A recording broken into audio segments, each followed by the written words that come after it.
Good morning, it's Sandra on a very windy morning, and I've come into the wood to get, I hope, a little protection. Sorry I've not been around for a while. There's been an awful lot going on as always, and I can use that excuse forever, which is why I've called today's video Breathe and Breathe. It's what I've needed to do myself. Been on a very busy trajectory for the last few months. And whilst I do lots and lots of practices all the times, I do sometimes forget to breathe. Not obviously not really, but that whole sense of quietening the mind, listening to the heart, breathing deep into the tummy, and reconnecting. I did a masterclass a couple of weeks ago with our membership on connection and disconnection. And I know when I'm disconnected for sure. When I'm disconnected from flow is a good way to put it, because I kind of feel as though it's too many pieces of the jigsaw. I feel as though I'm grabbing one thing, but then something else is springing up. And the biggest thing for me is I notice that I have a heavy energy. Like I have tension in my neck and shoulders, and I feel like I'm walking through mud sometimes, and I get frustrated, quite frankly, because I'm like, I should be doing this by now, but it's just because I've been overdoing it, and I don't do enough of the practices throughout the day to shift it. And also, you know, when you wake up and realise that you're in that state, I will do some Qi Gong. That's what I find has been really good to lift the energy. Actually, I do a 10-minute practice, and I find that really helps.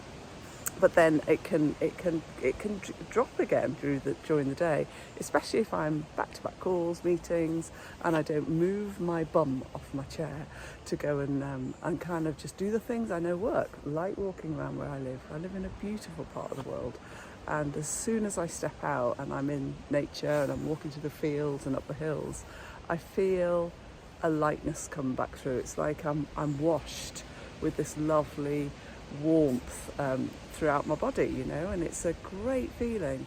And I kind of fall into the same trap so many people do, and I get to the point where I go, I'll do it later, I'll just finish, and then by the time I'm done, I'm knackered and I don't want to do anything. So actually I've got to continually remind myself to breathe, and taking those long weekends, taking those breaks are also really important. But I don't think that you should keep going until the holiday. It's about how do you break the way you operate day in, day out, from the minute you wake up to the minute you go to bed. You'll be in a pattern. There'll be a pattern in the way you do things. You may be somebody that needs a cup of tea when they wake up. You may be somebody that hops in the shower. You may be somebody that goes for a 10k run. There'll be a habit to what you do, and some of those habits are going to be really good, and other of those habits are actually not helping. And they're the ones that you need to break and shift. And it takes time, you know, the whole 28 days to create a habit. I think it takes longer, actually. I think it takes a lot longer to create really good habits. And I kind of find I nudge, you know, I'll start something, get really excited. I'm a quick starter. And I think, oh yeah, this is it. And then I ease off. And then I don't beat myself up anymore about that. I'll then pick it back up again when I'm ready. And eventually it becomes a habit, just like meditation was a struggle for me for a long time. And now it's a habit, it's there. I know when I don't do it, I feel the repercussions. So but again, just don't beat yourself up, because it's not like a light switch, this stuff. You know, we don't go from A to B.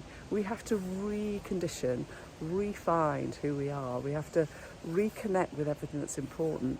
And once we start to deepen that place within, you know, once we get into much more of our heart, that becomes the way we live and lead, rather than our head even. Yeah, I talk to the members about, you know, our minds are really crap at running the show, actually. They want to help us, but we let the mind control. We let the mind inform us and tell us and keep going on and on at us, and we're not listening to our heart and our intuition. And breath is a really powerful tool to do that. It can disconnect you from that full-on brain, and taking some lovely long regular deep breaths, making sure you're always breathing from your tummy, not from your chest, and being in that lovely and holding the breath, and doing that practice through the day only takes a minute, sometimes a couple of minutes. So today's all about finding your breath, finding your space. We're in the summer. We should be in the summer. I'm wrapped up like a winter's day, but the lightness is here, and I think when we have the lightness we can connect more. Right, I'm going to say farewell. Hope you enjoyed this. Do subscribe to the channel. I will be doing more videos now. I'm back. I'll be doing plenty more, so please subscribe, please like, and please comment. Tell me what your practices are. All right, have an amazing day.